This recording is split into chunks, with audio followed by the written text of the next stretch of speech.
आज আমি ধোকার ডালনা করে দেখাবো। ছোলার ডাল ভিজিয়ে রেখেছিলাম সারা রাত। এখন আমি এটাকে গ্রাইন্ড করে নেব। কড়াইয়ের মধ্যে সরষের তেল দিলাম, তারপর সামান্য একটু হিং দিলাম।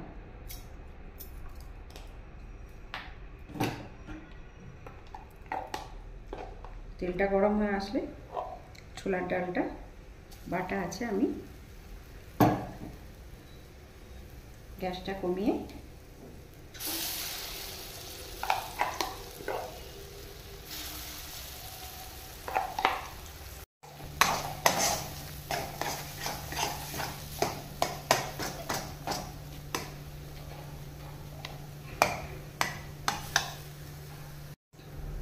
এর মধ্যে একটু আদা লঙ্কা বাটা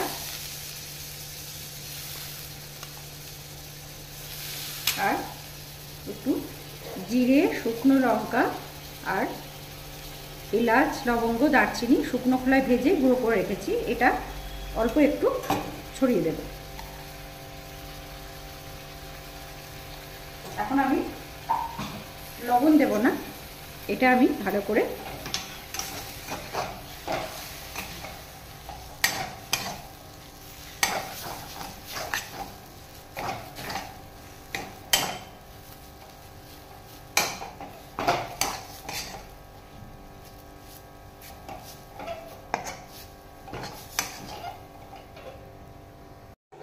এটা আমার হয়ে গেছে। এখন আমি এটা তুলে নেব। একটা থালায় আমি ঘি দিয়ে আলুটা আমি প্রথমে প্রেসার কুকারে অল্প জল দিয়ে বাটির মধ্যে আলুটা দিয়ে দুটো সিটি দিয়ে নেব। তেলটা আমার গরম হয়ে গেছে। আমি ধোকাগুলো একটু ঠান্ডা করে তারপর এরকম করে কেটে নিয়েছি। যে যেরকমভাবে পছন্দ করে সাইজ সেরকমভাবে কেটে নেবে। এবার আমি ভেজে নেব ধোকাগুলোকে।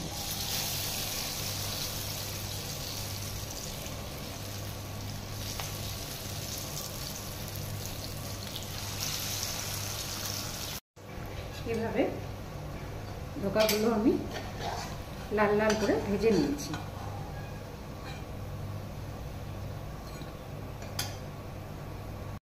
এবার আলুগুলোকে আমি একটু ভেজে নেব। দুটো করে সিটি দিয়ে রেখেছি, একটু লবণ দিয়ে ভেজে নেব।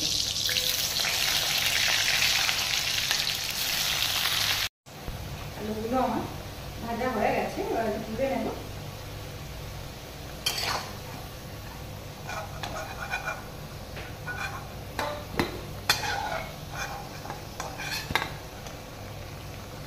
আমি এই ভেজে নিয়েছি ধোকা আর আলু, ওই তেলের মধ্যেই করছি। আপনারা যে তেল ভালোবাসেন সেই তেলেই করতে পারেন, সর্ষের তেলেও করতে পারেন। আমি জিরে আর পাঁচফোড়ন ফোড়নে দিলাম, আর একটা শুকনো লঙ্কা,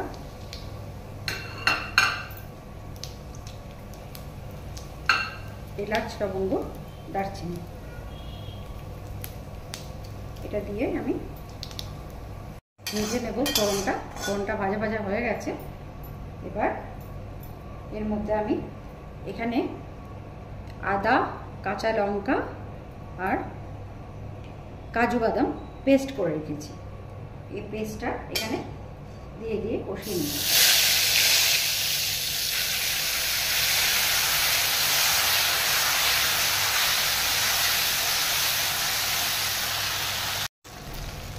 এটার মধ্যে একটু দই, 1 চামচ, 1 টুকরো টমেটো আর জিরে আর ধনে একসঙ্গে পেস্ট করা আছে, অল্প একটু, যেরকম পরিমাণ সেরকম।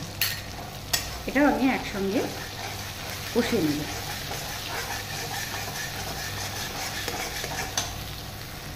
এটা কষাতে কষাতে আমি 2 রকম লঙ্কা গুঁড়ো নিয়ে নিয়েছি, কাশ্মীরি লঙ্কা গুঁড়ো আর তিখা লাল। একটা ঝাল আর একটা কালারের জন্য দুটো আমি নিয়ে নিচ্ছি। এটাও এই একসাথে দিয়ে কষাবো। সঙ্গে আমি অল্প একটু পরিমাণ মতো হলুদ দিয়ে নেব। হলুদটা দেওয়ার পর আমি কয়েকটা কাঁচা লঙ্কা চিড়ে এখানে দিয়ে দিয়েছি। তারপর আমি এই তেজপাতাটা এখানে দিয়ে দিলাম। এবার আমি এটাকে ভালো করে কষাবো। এটা আমার কষানো হয়ে গেছে, মশলাটা তেল ছেড়ে দিয়েছে। এবার আমি এর মধ্যে জল দিয়ে দেবো।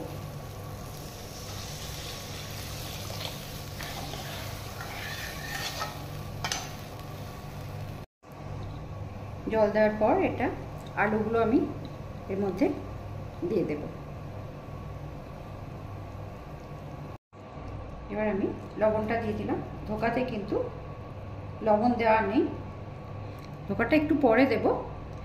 আর লবণটা ওই জন্য আমি ঠিকঠাক মতন দিতে হবে, যাতে ধোকাতেও ইয়েগুলো লবণটা যেন ঢোকে। এবার খুলে দেখলাম, দেখি যে আলুটা কতটা সিদ্ধ হয়েছে।